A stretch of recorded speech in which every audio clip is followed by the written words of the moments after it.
Well, I was thinking this week, but Becky's coming down to her finals in college, and I see how organized she is, and it does my heart well because, I hate procrastinating. How many people love to procrastinate? I hate it. I didn't always hate it.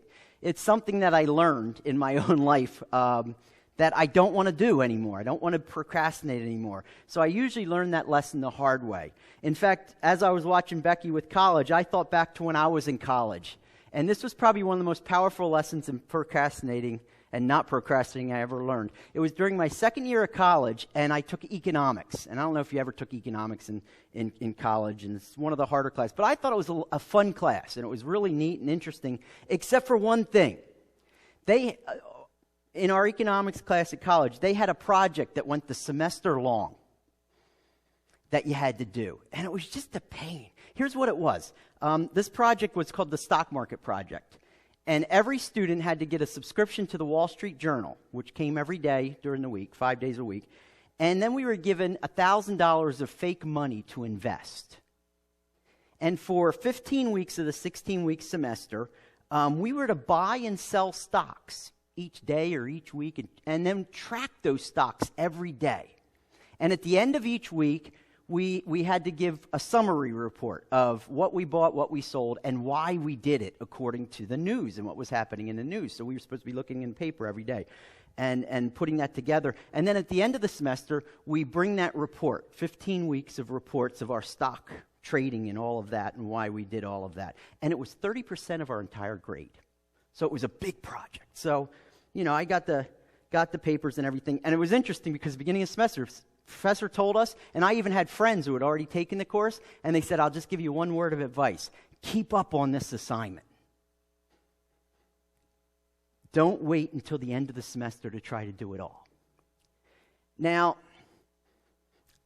deep down, I think I know that sounded like a warning, but it also sounded like a challenge to me.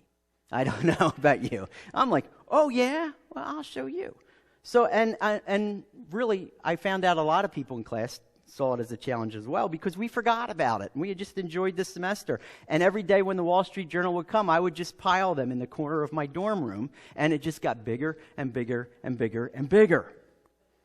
And it got to the kind of close of the semester, and I looked at the thing, and this stack of papers, and when I was cleaning my dorm room, and I said, what are these here for? Oh, yeah, that's due tomorrow. So frantically, I'm looking through, I went down into our common room and newspapers strung all over the place, and I'm trying to figure out stocks for 15 weeks of a semester, 75 days, and going through all of this. And it was chaos, and I'm up all night working on this. Actually, into the next day, right before class, I'm just kind of writing out exactly the last second, and I come running into class, and I made it, and it was cool. But it wasn't fun. And what I learned that day is I said, for my own health and for my own sanity, I'm not going to live long if I let important things in life go down to the wire. And really, in looking at that, and that tension that was created by this, I started to think about tension that we've been talking about here in our journey through Esther. As things are coming down to the wire and things are getting more and more tense. So today we're in Esther chapter 6. If you have your Bibles, you can turn to that. We'll have most of it up on the screen if you need that, or you can go to an app and look at it. But Esther chapter 6. So we're at the halfway mark. We just passed the halfway mark. So we're getting down to the wire even in Esther. And there's a lot of rising tension happening in the story of Esther this week. I mean, questions that are hanging in the balance that we kind of had last week with the cliffhanger. I mean, did Esther delay too long, in making her request to the king about saving the Jews? It seems like it, Is it too late for Mordecai, Esther's cousin and kind of father figure, as Haman has now plans to have him executed the next morning, and we kind of saw that. Is it too late to stop Haman as he kind of builds this evil empire as the second in command in Persia, and he's has this quest for more power? And all these questions kind of hang in the air the evening at the close of chapter 5, and we don't know what's going to happen. And the next day, before the feast that Esther has prepared, remember she invited the king and Haman to a feast, and Haman's going to do what he's going to do, but she's going to reveal her heritage, right? And she's going to ask the king to overturn that death sentence concerning the Jews.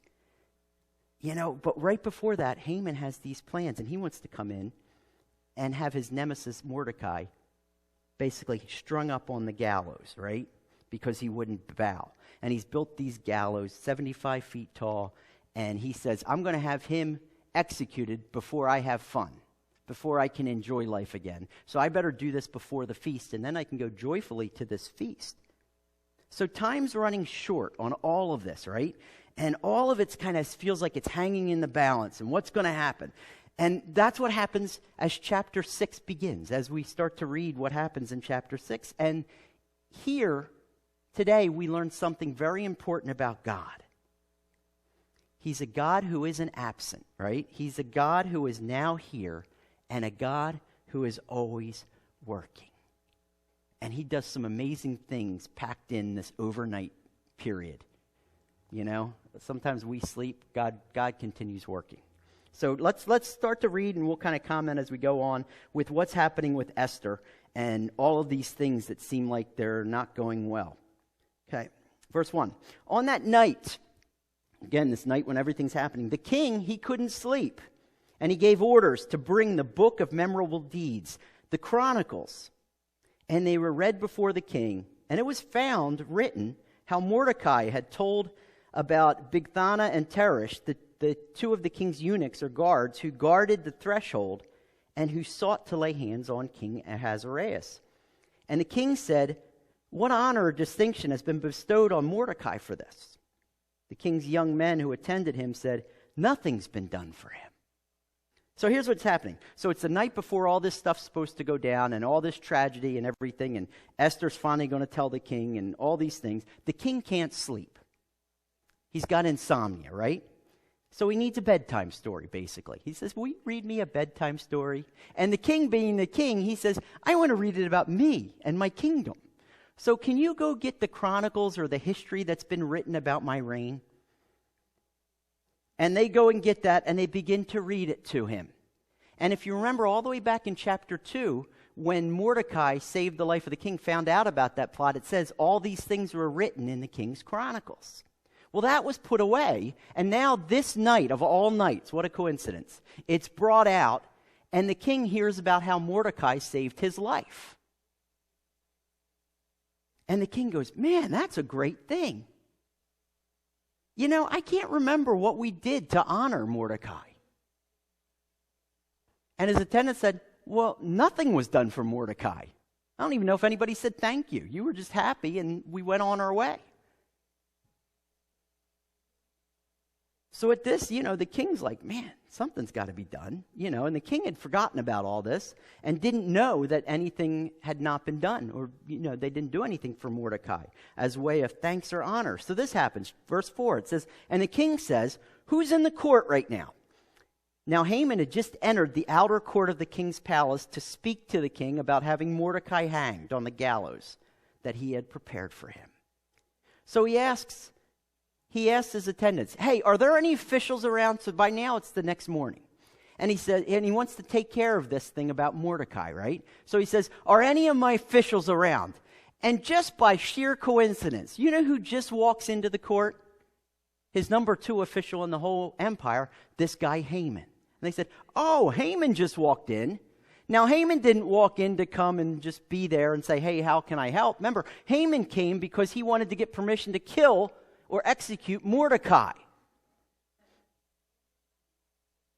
God's got a different plan, doesn't he? So the king asks Haman, and he says, oh, Haman's here? Well, come on in. Come and meet with me. I have something for you. Verse 6, so Haman came in, and the king said to him, what shall be done to the man whom the king delights to honor? Basically, hey, if you had a guy you really wanted to honor, what would you do for him? What do you think's a good thing to do for somebody like that? And Haman said to himself, Who would the king delight to honor more than me? Don't you just want to punch Haman sometimes? You're just like, man, this guy is full of himself. So he hears the king this, right? King say, well, what would you do if you had somebody you really wanted to honor? And Haman's mind immediately goes to, well, he must be talking about me. I mean, he wants to honor me. So what Haman does is say, man, so how would I like to be honored? Let me think about this. I know it's going to be public and it's going to be huge. So he proceeds in the next couple verses to tell the king, well, here's my suggestion. Why don't you get your royal robes you've worn, and put them on this person? And then put this person on your royal horse so everybody can see him on that horse, and put a crown on his head.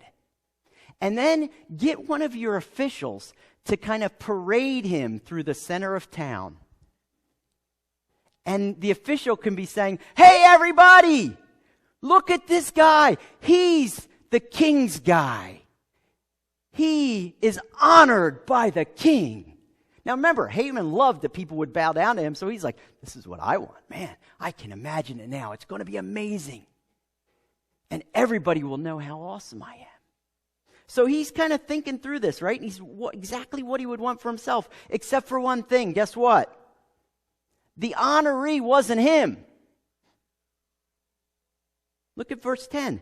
So the king says to Haman, and he basically says, hey, that's a good idea. And he says, hurry, take the robes and the horse, as you have said, and do so to Mordecai, the Jew, who sits at the king's gate. Leave out nothing of what you've mentioned. Now, if you never think that God has a sense of humor, you got to read Esther 6. Because this is hilarious in one way, isn't it? Imagine Mordecai. He's sitting there saying, all right, so the king thinks this is a good idea. It's coming to me. And then the king says, all right, I want you to go do that for Mordecai, the Jew. Remember, Mordecai is his arch enemy. When Haman sees Mordecai, it ruins his life, as we saw last week, right? I mean, he was flying high, and then he sees Mordecai at the gate, and he doesn't bow, and he's like, ugh. My life is awful. It could be great, but it's awful. And here, the king says, I want you to do this. So imagine Haman. The next couple verses says he went and he did it because he's obedient to the king, right? So imagine Mordecai having to get the royal robes and said, this would have looked great on me, and has to go and put it on Mordecai and put the crown on his head and then help Mordecai get on the horse. And then can you just picture Haman walking this horse through the center of town, and he has to say, hear ye, hear ye. This is Mordecai. He's a man of honor. Everyone honor him, for the king delights. And he's like, I gotta walk again. Then I gotta say it again. Imagine him going through this. I mean, what a turn of events, isn't it? Haman flying on. Now Mordecai is his nemesis. Is put in this position. So it's quite a turn of events, isn't it? Now, Mordecai. After this happens, it says Mordecai went back to the king's gate. So Mordecai was like, that was cool. And then he goes back to what he's doing. He goes back to his life. He doesn't bask in it. He doesn't just say, aren't I awesome? Let me go gather my family and tell them how awesome I am. Because we know that's what Haman did the day before when he was honored for something, right? And he gathered everybody together. But Mordecai doesn't do that. He just goes back to life as normal. Now, Haman, he runs back home. He runs back home to whine and to mope about all of this. Basically, to bemoan his fact. And it's like, I can't believe this happens. And he gathers together his friends and his wife again. And this time, it takes a whole different tone than what it had the night before when he was talking to them, because he was proud of himself. But it says in verse 13, and Haman told his wife Zeresh and all his friends everything that had happened to him. How unfair it seems. And it wasn't fun, right? And, he's complaining, he's talking about all these things, and he's as low as he can get. But guess what? It's about to get lower. Because his wife and his friends, They have a little wisdom to share. Remember last time they had some wisdom to share because he said everything's great except when I see Mordecai, and that kind of bums me out. And they said, well, we have an idea. Why don't you build gallows and why don't you hang him on it? And then you'll feel great. And he says, that sounds like a great idea. Great wisdom. So they figure, well, we'll share some other wisdom with him. And look at the end of the verse. It says, so then his wise men and his wife Zerah said to him, if Mordecai, before whom you've begun to fall, is of the Jewish people, you will not overcome him, but will surely fall before him. So here they even turn on Haman. They say, well, if Mordecai's being honored and Mordecai's a Jew, you're done. There's nothing you can do because this is what you went all in on. And you're not going to succeed with all of this. So imagine Haman watching all of this. His fall has begun. But before he can even respond to his wife and friends and say, no, or before he can even scheme a way to get back on top, because he's a great schemer, before all of this, guess what happens? There's another obligation in his life right now that maybe he forgot. Because look at verse 14. And when they were yet talking to him, the king's eunuchs arrived and hurried to bring Haman to the feast that Esther had prepared. Dun, dun, dun. Right? This is another cliffhanger, isn't it? Well, what's going to happen at the feast? I mean, is Esther going to finally share her request to the king? The thing that she risked her life to share?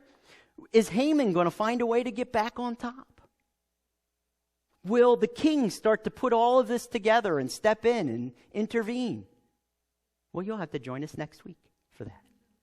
You'll have to wait another week to chapter 7, and it starts to all kind of come out. But in the meantime, let's try to digest chapter 6 and what's happening here in chapter 6 in Esther and what happens during this morning, right? This evening and morning, so these 24 hours. Because it's a very busy 24 hours, probably less than 24 hours of all the things that are happening.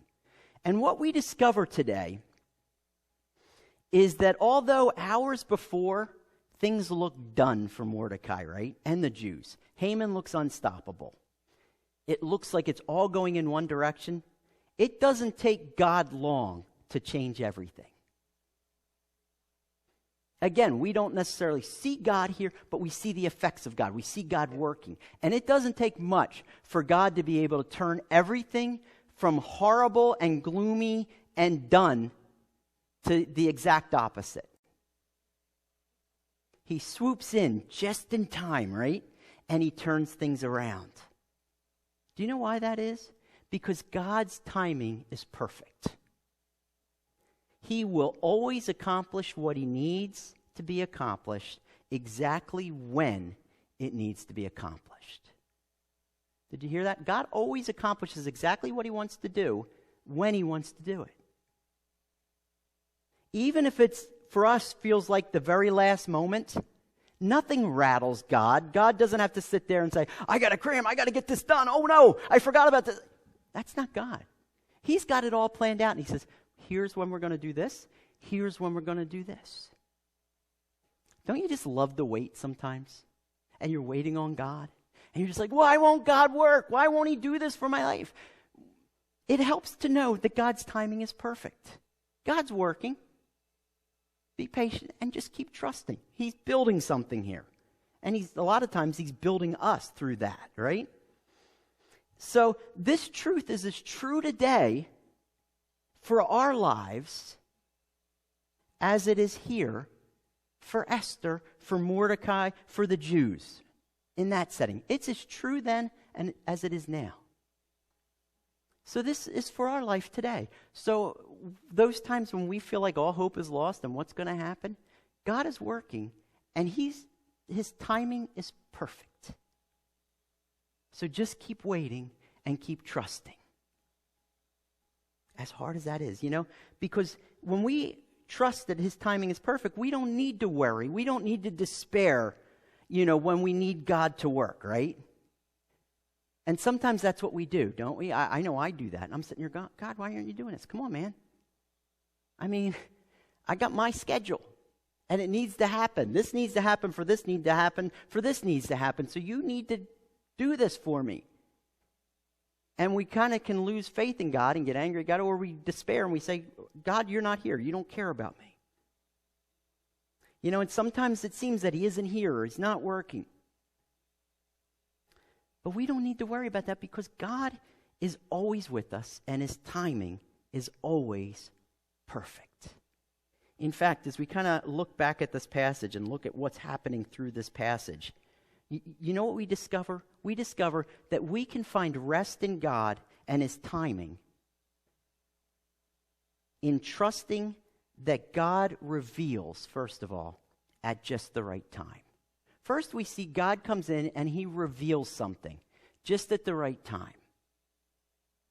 Okay, again, the night before all this happened, King Ahasuerus is going to have a busy day the next day. He doesn't know how busy necessarily, but God does. So he just goes to sleep at night, just thinking, man, tomorrow we get to have another feast. I get to drink a lot and kind of have a nice time, right? Yet God has a busy day for him, and because of that, for some odd reason, what a coincidence, he can't sleep. You think it's a coincidence? No way, right? So he can't sleep. That's because God's working, and God has something he needs to accomplish that night. So God keeps the king awake because God needs to reveal something important, some important information that's going to change the way he goes through his next day. Because every decision he makes, he needs this information. He needs to know about this. So God keeps him awake until he can know this information. And then he reveals this information, right? Because as he's going to be pitched by Haman the next day, he's going to be told, Mordecai is your enemy. He's a bad guy and he needs to be executed. God's ahead of this. So he puts in the king and reminds the king, no, Mordecai is your friend who saved your life. He's a hero. He's no enemy. So that when Haman tries to share that, he can't share it because he's already like, no, I know who Mordecai is. Mordecai's worthy of honor. And just as God reveals that with the king, God reveals stuff in our life. He reveals things in our lives as well. Revealing sometimes what we need to know when we need to know it. What we need to see when we need to see it. He reveals his love for us. He reveals and reminds us his truth. And most of all, he reveals his leading or his guidance in our life. In fact, the psalmist touches on this in Psalm 119, which is all about his word. Psalm 119 is all about God's word. And God's word is his ultimate... I have the wrong verse on the screen. I'm sorry. God's word is the ultimate revelation of himself for us, or revealing. So here's what it says. It says, your word, God, is a lamp to my feet and a light to my path. Right? A lamp reveals things. But I want you to picture this, because this isn't some like 10,000 lumen headlamp that you're wearing walking around in the woods at night. This is this little oil candle. It's about this big. Okay, and it's got oil in it, and it has a little wick. It's really more of a candle than a lamp or a huge light.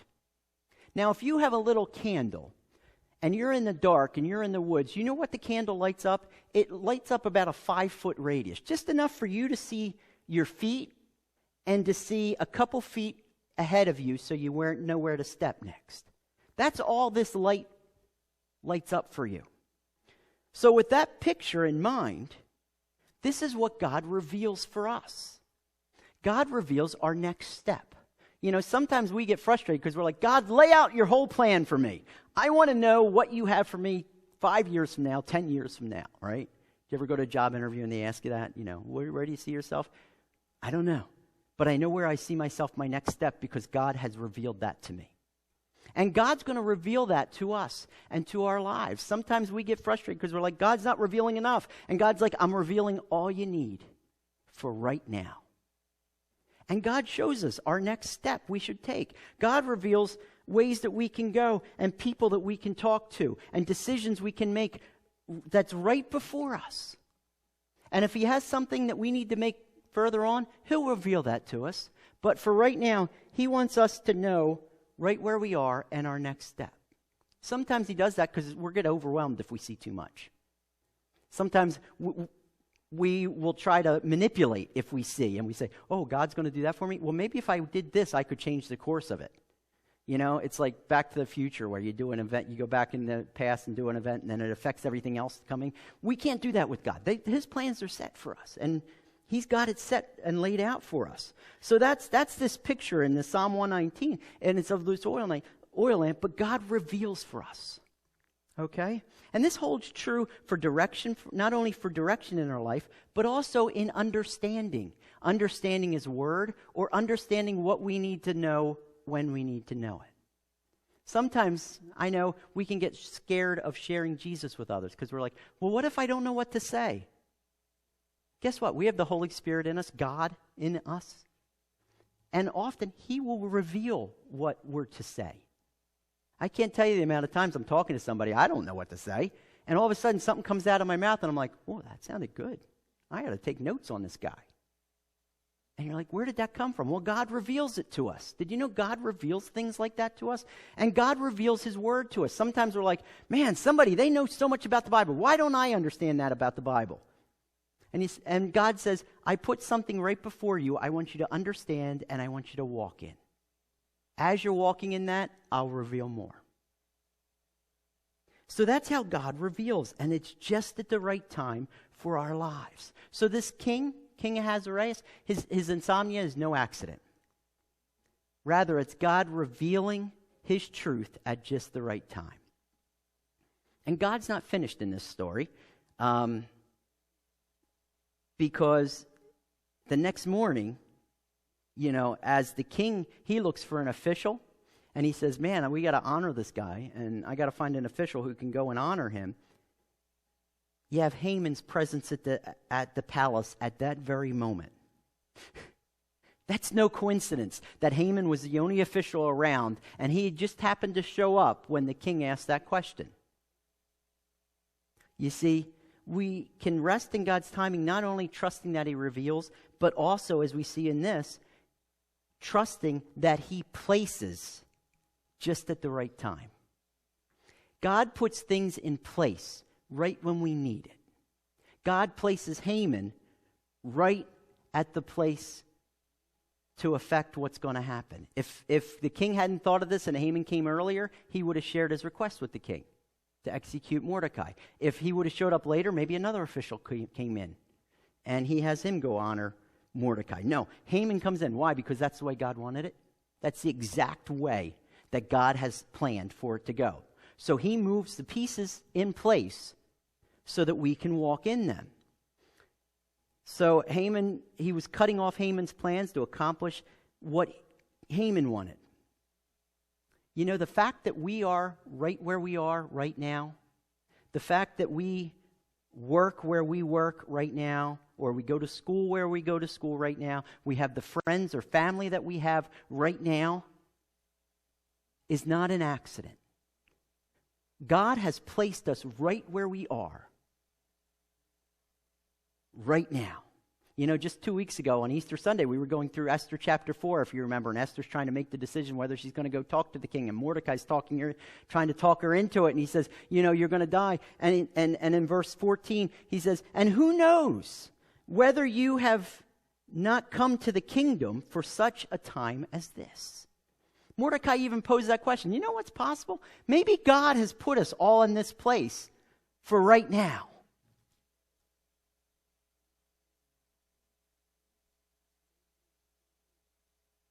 You know, God has placed us here. And God has placed us here now on purpose.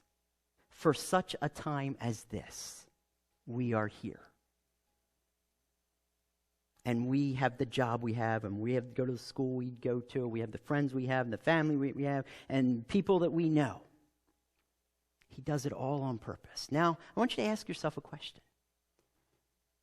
If this is true, which we just saw, this is how God works, how does that change your day tomorrow? You know, your Monday morning and you're like, oh, I don't know what I'm going to do. Mondays are always so hard. I don't know what, I hate Mondays, you know. But now, how does that change the way you approach your day tomorrow? Knowing that God has placed you and will place you right where He wants you, and He's going to place people and situations before you for his purpose when they arise. Think about that for a second. Does that change the way you approach your day? I look at that and I'm like, man, all of a sudden my day went from to I want to see what God has for this.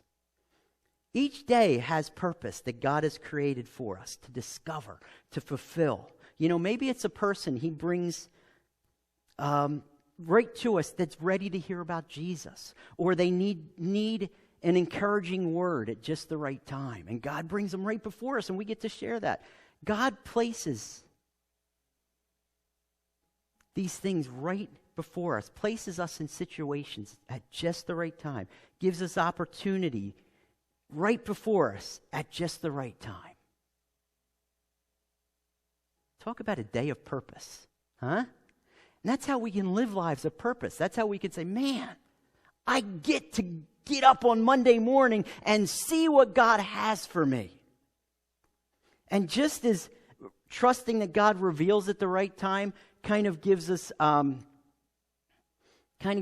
this peace, you know, and to know what God's going to do, and confidence to know that he'll give us what we need when we need it. Well, knowing that he places things right at the right time, it kind of can give us, you know, a watchful spirit. It gives us expectation so that we can say, man, I wonder what God has for me. And it changes everything. So God reveals and he places just at the right time. But yet God's not done. One more thing in verse 6 that we see happening here, that we see God working. So we kind of go through this story, and there's this incredible turnaround, right? Incredible turn of events that happens here, where everything went from being hopeless and man, we're done, to God just flips everything upside down, doesn't he? He just turns everything upside down in an instant. Just in time to avoid disaster. And you know what we find through that? That we can rest in God's timing, trusting that he transforms at just the right time. And in his right time. God can change anything and everything. He takes the king from kind of an uninformed person here to informed. He takes Haman from honor to humiliation. He takes Mordecai from a dead man walking to all of a sudden an honored guy walking. Most honored guy in the kingdom. And this all needed to happen if the Jews are to have any chance of avoiding annihilation that's set down in law, right? And it happens just in time, just at the right time when it needed to happen. Because picture this, I'm sure the Jews every night now for the next year are waiting for that day when they're told by everybody else told by law to go kill a Jew. I'm sure they're very nervous here. I don't know about you, but looking at the story last week, I'm on the edge of my seat, and you're just like, what's going to happen? This is not good. Well, now all of a sudden, we find God wasn't fazed by any of this. God wasn't sitting there going, I don't know what's going to happen. God instead is just like, you know what? Watch how I turn this around. Because I've got this. God's unfazed, right?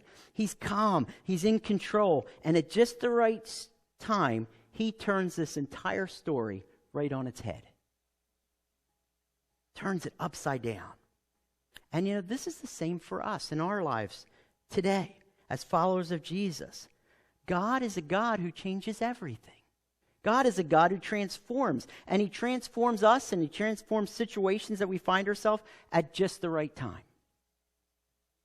I mean, God can transform our outlook on life, take us from saying, man, I don't know that there's any hope, to hope. He can transform our situation where we say, every door is closed, to every door is now open. He can change our destiny. From us sitting there saying, I don't know what's going to happen to me if I were to die, to saying, man, I can't wait till I can be with Jesus face to face.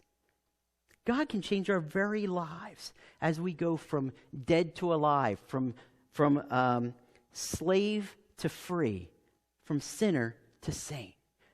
God does that transformation just when we need it, even when it's overnight.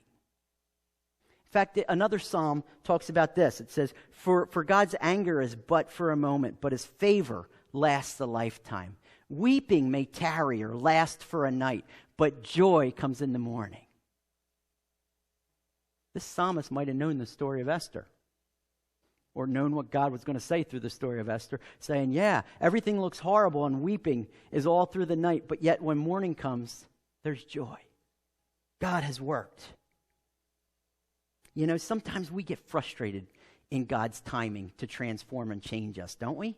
I don't know about you, but sometimes we can sit there and say, man, I'm going to church or I'm reading his word and, you know, I'm trying to stay faithful and I'm trusting in him and I don't see much change.